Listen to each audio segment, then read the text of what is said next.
dan sekarang survei beliau lebih turun, saya pikir beliau lebih ikhlas untuk melanjutkan program-program yang tadi satu periode itu diserahkan kepada Umi Rohmi dibandingkan misalnya kepada 03 yang sebagai antitesa. Yang disampaikan oleh Pak Dokter tadi itu Umi Rohmi ingin nomor 2 lagi gitu loh. Ingin jadi wakil lagi karena ingin selalu mengajarkan yang teknis. Yang tapi mau kalau bersama Bang Zul itu siapa? Tapi gagal rujuk. Tapi Belajar itu tidak hanya dari kesuksesan orang. Tadi kita belajar juga dari kegagalan orang. Kenapa kita belajar dari kegagalan orang lain? Supaya kita tidak jatuh pada lubang yang sama. Milikilah sedikit kesadaran siapapun yang berangkat ke beasiswa dengan dana daerah bahwa Anda sedang mengambil jatah. Karena kita masih di sini, kita belum tahu kue kita itu nambah apa enggak.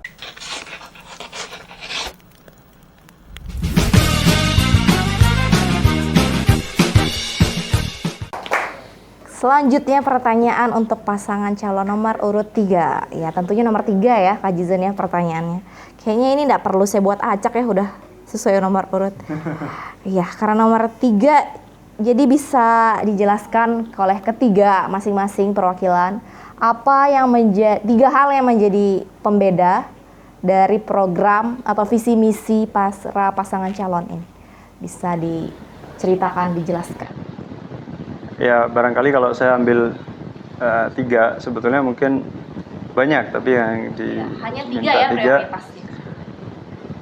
Yang pertama itu adalah NTB sehat dan cerdas. Termasuk di situ adalah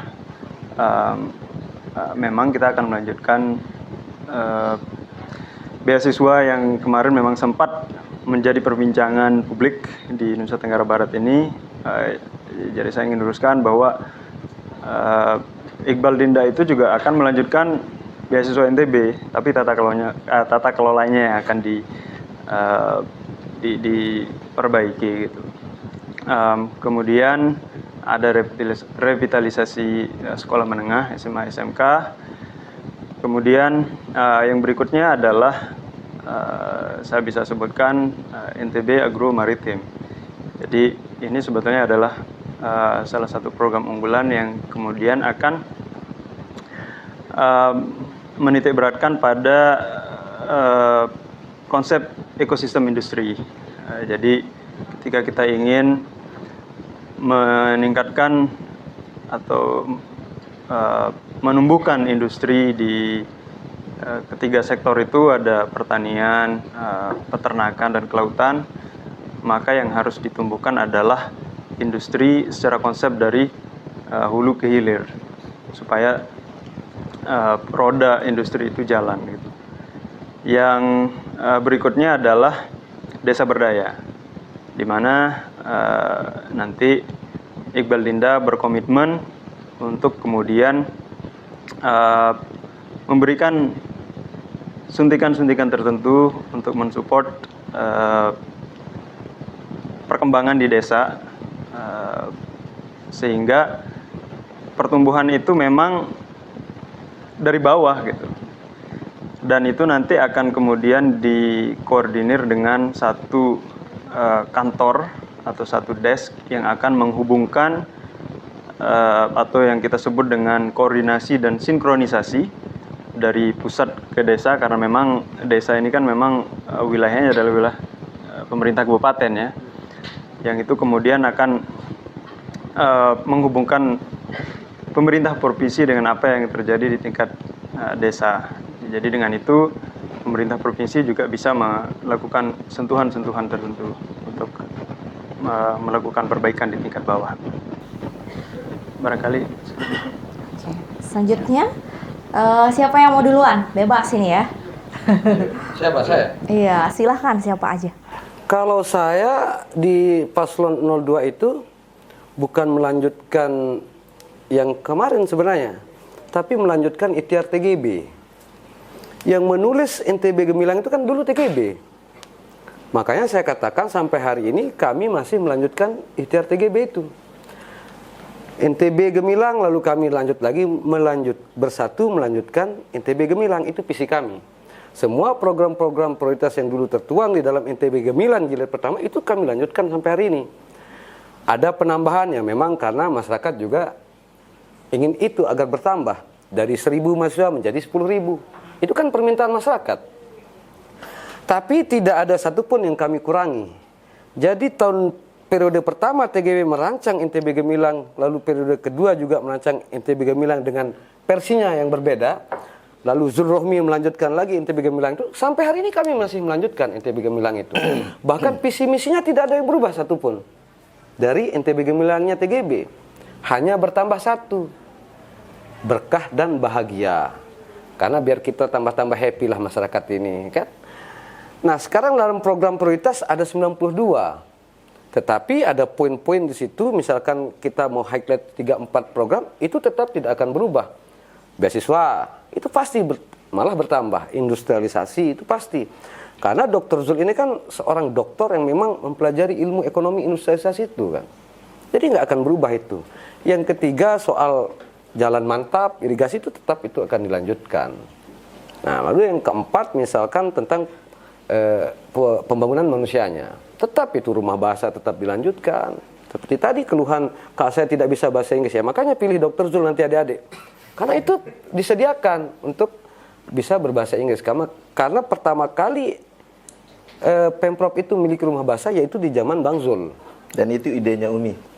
Nah, terlepas dari itulah. Yang namanya mereka bersatu kan kita tidak tahu itu di siapa. Tetapi pertama kali itu adalah Enaknya kita ulas lagi ya, tapi cukup. Yang ketiga, Zero Waste juga tetap ada kami. Ya. Karena kami menganggap bahwa ini penting. Tetapi kan ada ekosistem yang harus dibenahi. Kolaborasi misal diperkuat. Satu-satunya pemerintahan yang mampu menghadirkan satu pabrik limbah B3 itu pada masa zaman Zulrohmi. Itu satu bukti bahwa kita memiliki trust yang tinggi dari pemerintah pusat sehingga kami disumbangkan program itu. Ada pabriknya loh sekarang sini. Makanya obat-obatan apa segala macam itu sudah nggak dibuang keluar daerah, dibuangnya di NTB sekarang. Hal-hal baik itu semua akan dilanjutkan. Tidak ada yang kami koreksi. Perlu dicatat ini di sini bahwa apa yang dipikirkan TGB periode pertama, periode kedua sampai periode waktu Zulrohmi itu kami lanjutkan sampai hari ini. Jadi kami ini konsisten. Itu intinya. Langsung ngopi dia, nggak tahan. Dari tadi kok, dari tadi. Sebelum ke 01, saya mau tantang Bapak untuk kalau misalnya di masa pemerintahan Zulrohmi, sekarang nggak usah bilang kayak gitu. Bisa nggak bilang di masa pemerintahan Rohmi Zul? Kan katanya banyak ide yang muncul dari situ, coba dielaborasi dulu. Mana yang idenya Umi? Ya, jadi ini begini.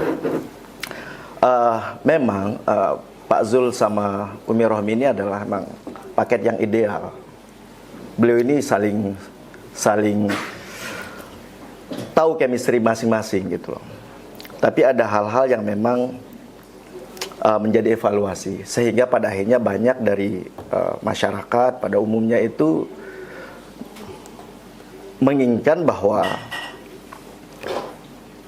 dari pasangan Zulrohmi tersebut itu mengusung program-program yang memang itu bisa langsung di-leading oleh Ibu Rohmi karena melihat dari sisi kepuasan kinerja. Salah satunya misalnya kalau tadi mengatakan NTB Gemilang itu programnya TGB, tapi menjadi evaluasi kenapa juga para jamaah-jamaah ataupun masyarakat NTB juga melihat bahwa banyak program-program yang TGB sendiri mengatakan itu tidak dilanjutkan pada masanya Pak Zul, dan orang melihat bahwa Bu Rohmi yang bisa melanjutkan itu karena dari hubungan dari daerah tersebut. Seperti apa misalnya? Ya, jadi begini. Kalau bicara kita mendetailkan program-program itu banyak sekali, Bang. Ya. Banyak sekali program-program. Hanya saja sekarang kita ingin melihat bahwa masyarakat NTB ini bisa lebih diperhatikan dari hal-hal mendasarnya. Hal-hal basic itu benar-benar selesai dulu.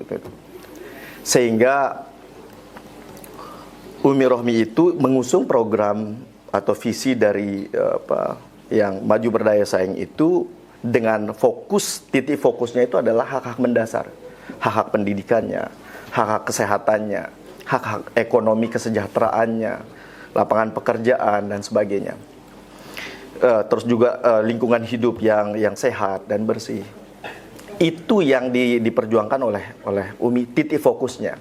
Dan kita tentu dan jelas pada saat debat kemarin tuh Umi selalu mengatakan bahwa hal-hal baik itu akan dilanjutkan, apa yang kurang-kurang akan disempurnakan, gitu ya.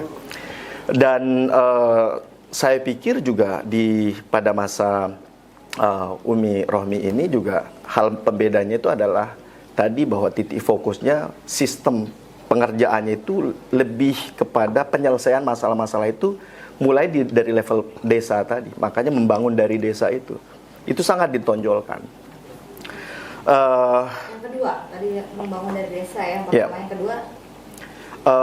Tadi pertama tadi itu titik fokusnya kepada pemenuhan hak-hak dasar. Yang kedua itu membangun dari desa. Dan yang ketiga itu Umi Rohmi itu ingin membangun itu tanpa melakukan pengrusakan.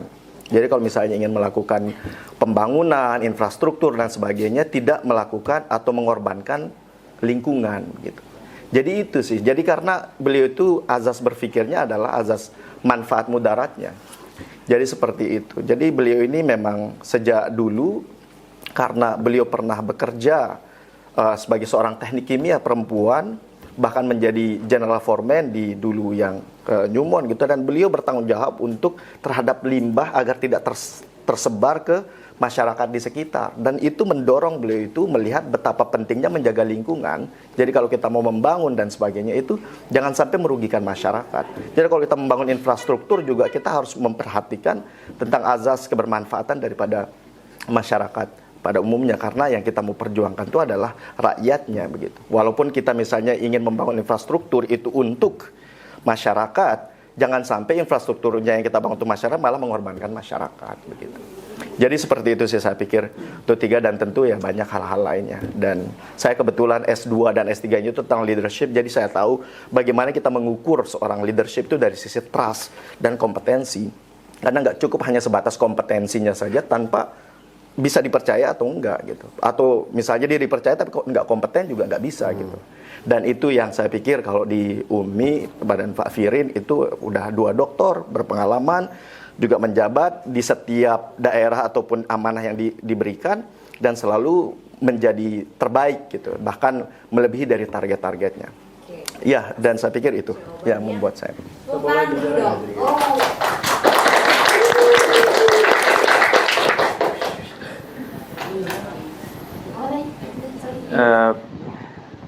Sedikit saya bicara data dikit. Jadi pada pemerintahan Zulrohmi kemarin itu pertumbuhan atau kontribusi industri pengolahan terhadap PDRB NTB itu sekitar 3,86%. Kita sangat jauh dibandingkan dengan provinsi-provinsi lain, termasuk Sulawesi Selatan, Jawa Timur itu yang sampai 12,85, 30,54%. Dan kalau kita lihat memang pendapatan daerah kita sekitar 56% itu dari transfer, dari orang-orang yang kerja di luar. Sekitar untuk yang dari sini di NTB yang berpengaruh untuk ke PAD itu sekitar hanya 40 sekian persen. Artinya kita memang masih bermasalah dalam konsep industrialisasi kita. Memang ekonomi kita tumbuh, tetapi yang berpengaruh signifikan itu adalah sektor pertambangan. Sementara yang kita gembar-gembor adalah pertanian, peternakan, kelautan. Nah, itulah kemudian kenapa Iqbal Dinda di sini sekarang hadir sebagai harapan baru yang memang kita sudah melihat dari helikopter view gitu. Yang bermasalah adalah konsep industrialisasinya sendiri. Kita lihat kemarin ada yang sekarang masih kita punya sebetulnya tapi nggak jalan. Di situ ada rumah potong hewan di Banyumulak, itu mangkrak. Kemudian ada yang satunya lagi pabrik pakan, yang itu mereka yang 2 ini sudah menelan dana yang sangat besar. Dan tentunya sebetulnya kalau kita lihat keduanya itu adalah satu hal yang sangat bagus. Tetapi berarti ada yang salah dengan cara kelolanya. Kenapa sampai sekarang kemudian itu tidak jalan? Padahal itu untuk masyarakat itu adalah harapan yang akan menghubungkan mereka menuju kemakmuran itu gitu. Berarti ada yang salah dengan tata kelolanya. Kayaknya ini bisa jadi closing statement langsung ya. Tapi saya mau nambahin dikit, itu pandangan dari Kak Jizen sebagai seorang juru bicara atau bagaimana dengan pandangannya sebagai seorang pemuda nih terkait melihat oke, ada masalah ABC kemarin nih di pemerintahan sebelumnya atau pemerintahan Nuzul Rohmi, sekarang Iqbal Dinda datang sebagai pembeda kan ceritanya dan mau mengatasi permasalahan tersebut. Dan pertanyaan saya tadi itu, ini jawaban sebagai juru bicara atau jawaban sebagai seorang pemudanya itu gimana? Sebetulnya memang ada irisan-irisan tertentu gitu. Kenapa kemudian saya memihak Iqbal Dinda? Karena di situ ada, memang tagline kita adalah bersama, bersatu. Permasalahan dari rezim sebelumnya itu kan mereka tidak bersatu gitu. Makanya sebelum selesai menjabat saja bertengkar, sampai setelah selesai menjabat sama-sama pengen jadi gubernur masih bertengkar gitu, walaupun di media saling senyum-senyum gitu. Memang 03 suka ngarang. Harapannya nih sebagai pemuda. Alias mempertengkarkan ide. Jadi terlihat ada yang tidak sinkron gitu. Nah, itu dari kacamata saya sebagai jubir dan sebagai pemuda. Jadi kita memang ya sebagai pemuda ya. Sumpah Pemuda itu esensinya apa? Esensinya adalah berkaitan dengan keberagaman kita. Indonesia yang beragam, tetapi kita tetap satu. Satu ya. Satu tujuan. Satu. Nah, kebersamaan ini itulah yang kemudian kita butuhkan untuk karena dengan bersama artinya kita bisa merangkul semua potensi-potensi yang kita punya. Makanya kemarin di debat itu yang ditekankan adalah frase no one left behind. Tidak ada satupun orang yang tertinggal. Makanya di sini ada kalau boleh saya tambahkan ya, ada namanya NTB inklusif. Jadi itu adalah program-program yang mengakomodir teman-teman kita, ada yang tidak bisa melihat, ada yang tidak bisa mendengar, ada yang punya keterbatasan tertentu yang sebetulnya saya tidak suka menyebutnya dengan disabilitas, tapi saya lebih suka menyebutnya dengan difabilitas, difable, different ability, karena mereka mempunyai keterampilan atau talent tertentu. Nah, secara elektabilitas atau secara suara mungkin kalaupun kita tidak dipilih oleh mereka, barangkali tidak akan berpengaruh karena jumlahnya mungkin tidak banyak. Tetapi satu orang itu, one person is too much to ignore. Satu orang itu terlalu banyak untuk kita tinggalkan, untuk kita anaktirikan. Jadi Iqbal Dinda ini hadir sebagai harapan baru yang ingin memberikan harapan, yang ingin membuka semua kesempatan-kesempatan untuk mendapatkan hidup yang lebih layak, no matter di mana tinggalnya di NTB ini, apakah dia di Mataram, apakah dia dari keluarga kaya atau keluarga miskin, atau di pelosok Dompu sana, no matter what your background is, as long as you are the NTB people, Iqbal Dinda hadir insya Allah sebagai solusi. Dan kita ingin bangkit bersama untuk NTB makmur mendunia. Oke, tepuk tangan sekali lagi. Ya, kita langsung closing statement ya. Kita langsung closing statement tadi. Jadi sudah menyatakan pembedanya apa, harapannya sebagai pemuda untuk NTB apa, dan silahkan. Siapa yang duluan? Ya boleh. Kalau saya mau ditanya sebagai pemuda, mau ditanya sebagai jubir, mau ditanya sebagai makhluk hidup, tetap saya katakan Zul ini yang terbaik untuk pemimpin NTB 2024-2029. Karena segala sesuatu yang dipikirkan oleh Bang Zul itu berdasarkan dari apa yang didapat dari bawah ketika beliau besukan. Tidak ada satupun program-program beliau yang memang dihajatkan untuk kepentingan pribadi. Satu poin kita pada saat Hari Sumpah Pemuda ini adalah semangat dari kebersatuan. Kan itu semangatnya. Bang Zul mampu berdiri di antara semua kelompok dan golongan. Beliau itu bisa dicek tidak bisa membedakan suku mana, agama mana. Beliau tetap turun setiap hari. Program-program beliau tidak ada untuk yayasan tertentu, untuk organisasi tertentu. Beliau pukul rata. Itu yang paling kita sangat lihat sebagai satu semangat kebersatuan tadi itu. Bahwa ada sesuatu hal yang menjadi kritik ketika misalkan soal anggaran dan lain-lain, sesuatu hal yang sangat wajar. Bang Zul itu lagi dilantik di Jakarta, NTB itu lagi gempa loh.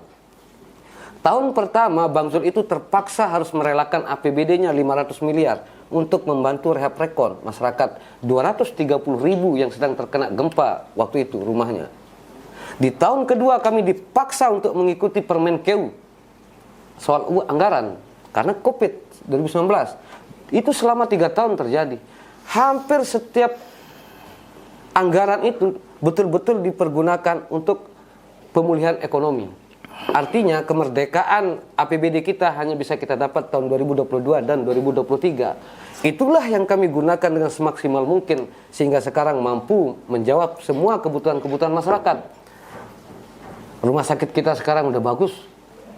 Udah mampu operasi jantung, pasang ring sekarang udah bisa di NTB. Rumah sakit mata kita sekarang sudah ada di NTB. Jalan kita semua sudah bagus. Walaupun 2 tahun kemerdekaan secara anggaran itu, tapi kami bisa maksimalkan.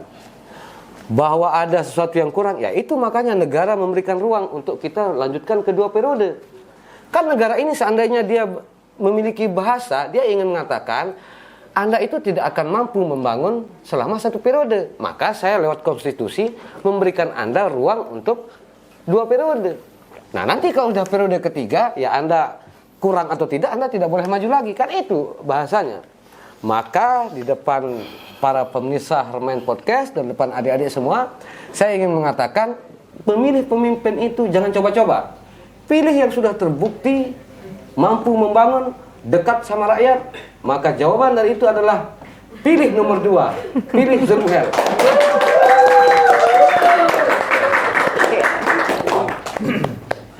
Selanjutnya, saya mau mengasih highlight dulu sedikit ini karena nomor 1 dan nomor 2 ini kan sebelumnya berpasangan ya. Jadi backgroundnya akan sama tentunya dengan cerita yang tadi, tapi bisa disampaikan langsung aja atau mau silakan. Iya, jadi betul. Jadi banyak pencapaian pada masa Zulrohmi yang kemarin. Apa yang beliau banggakan tadi disebutkan, memang ya datanya bilang begitu. Gitu. Tapi kalau kita ngelihat lebih dalam lagi, apa yang beliau banggakan misalnya tentang tentang kesehatan atau tentang penanganan gempa, yang jadi koordinator penanganan gempa Ibu Rohmi. Penanganan COVID kita Ibu Rohmi.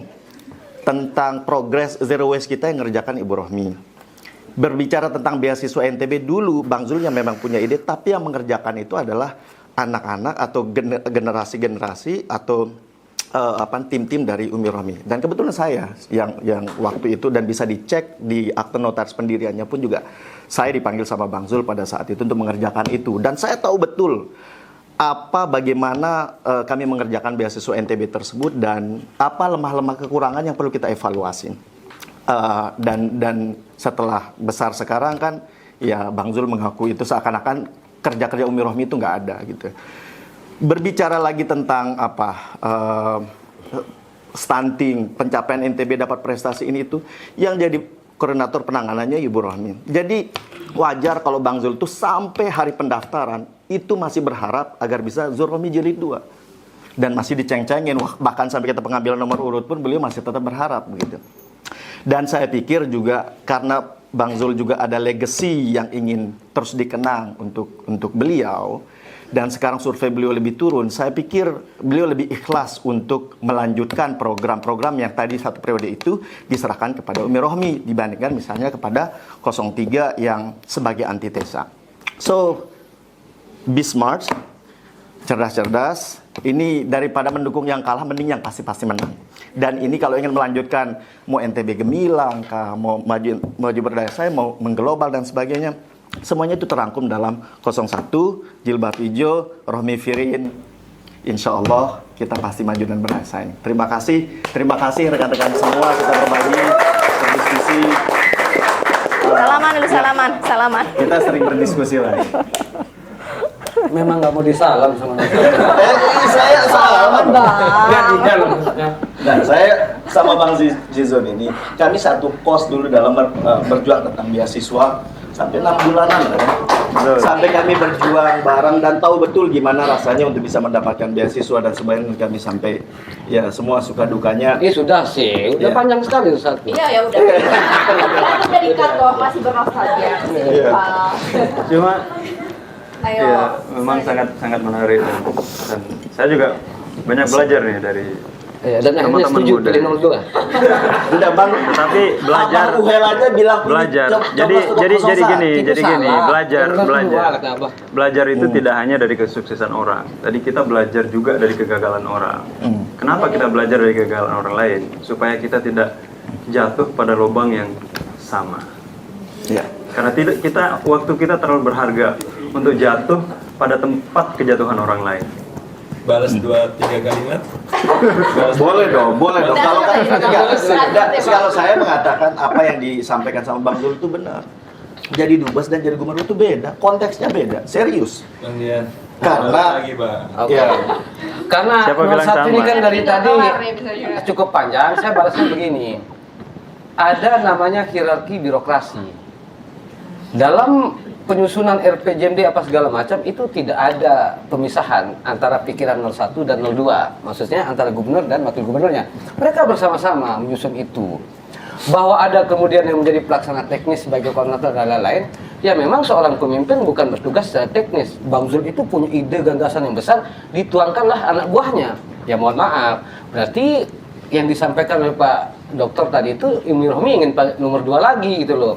Ingin jadi wakil lagi karena ingin selalu mengajarkan yang teknis-teknis. Yang mau kalau Bang bersama Zul itu itu, Tetapi gagal rujuk gitu tapi loh. kalau Bang Zul itu Selamat lagi. Selamat lagi Bang. Jadi yang penting ini kan penting kita mendidik. Kita kayak lagi ngedamain orang lagi Penting kita mendidik pacaran lagi adik-adik kelahi di ya Bang ya. bawah ini. Penting kita mendidik mereka bahwa dalam hal kebersamaan pemimpin antara gubernur dan wakil gubernur itu tidak bisa dipisahkan antara ini mengerjakan ini mengerjakan itu. Tidak bisa. Penanggung jawab terbesarnya, tertingginya itu adalah gubernur. Teknisnya itu bisa, mungkin wakil gubernurnya. Bisa itu. Tapi memisahkan antara prestasi mana yang disuka, mana yang tidak bisa.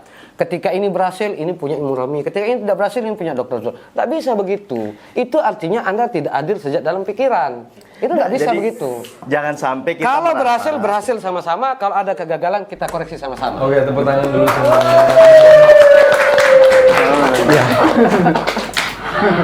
Silahkan. Banyak sekali. Selesai, Bang. Kita dengarkan. Udah jam 11 ini. Untuk menutup ini, Bu Mega ada dua hal. Yang pertama adalah tentang dialektika bidang-bidang dalam upaya kita untuk membuat program. Kenapa saya menyebutkan dialektika? Karena kadang-kadang kita berpikir tentang pendidikan ya. Kadang-kadang kita berpikir kita mau ngembangin pendidikan, kita butuh duit untuk itu. Tapi untuk dapat duit yang banyak dalam hal ekonomi, kita butuh SDM yang bagus. Akhirnya kita balik lagi ke pendidikan. Jadi kita harus bisa melihat siklus atau sebuah lingkaran antara hubungan dengan ekonomi dengan pendidikannya.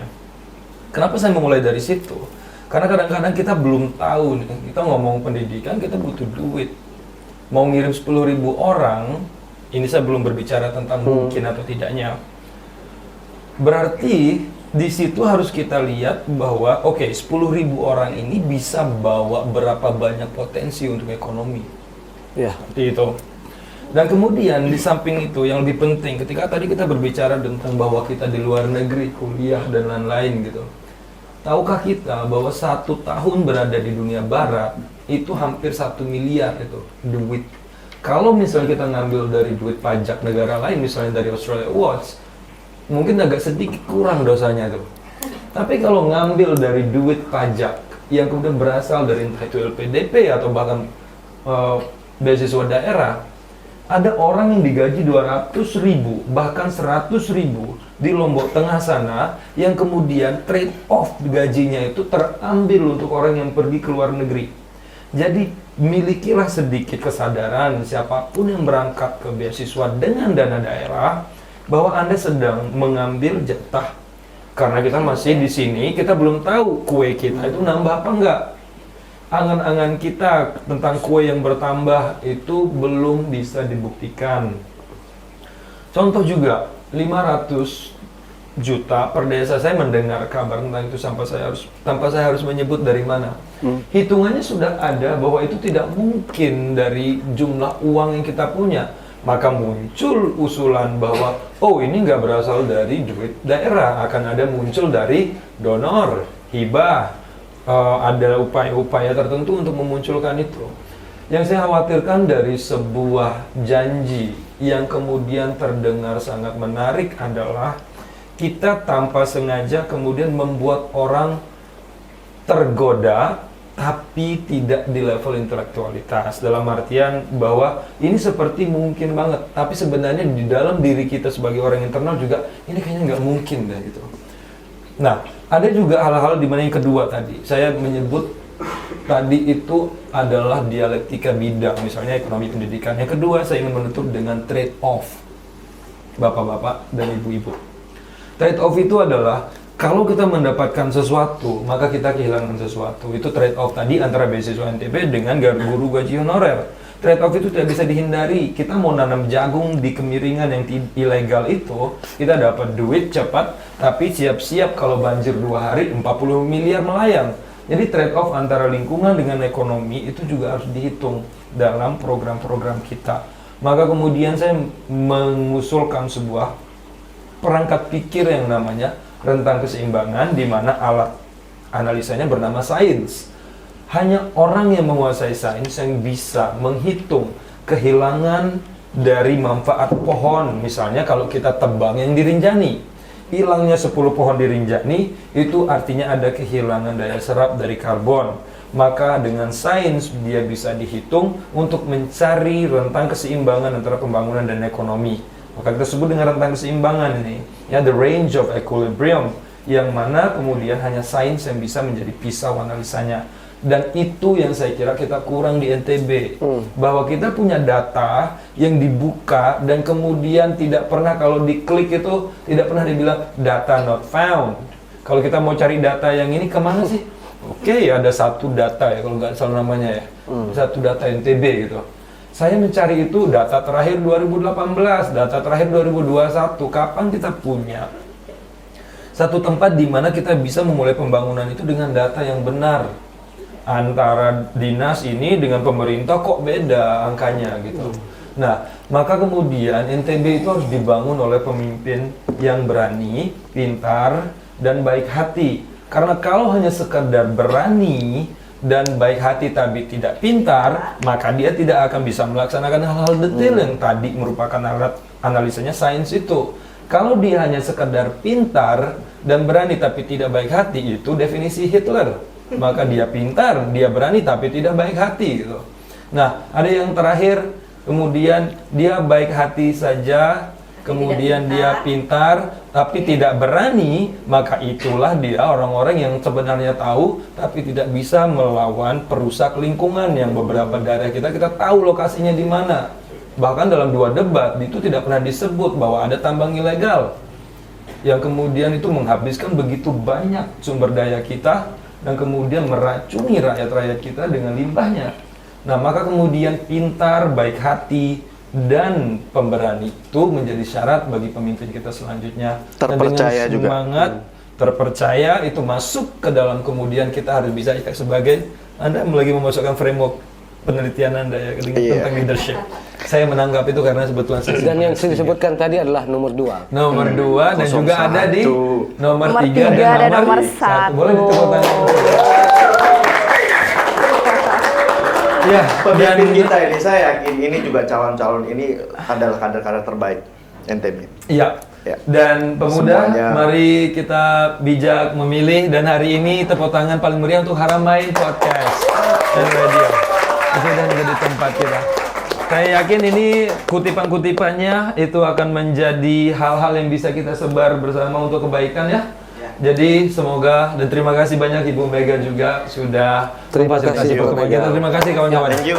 Thank you. Makasih teman-teman. Selamat Hari Sumpah Pemuda Merdeka!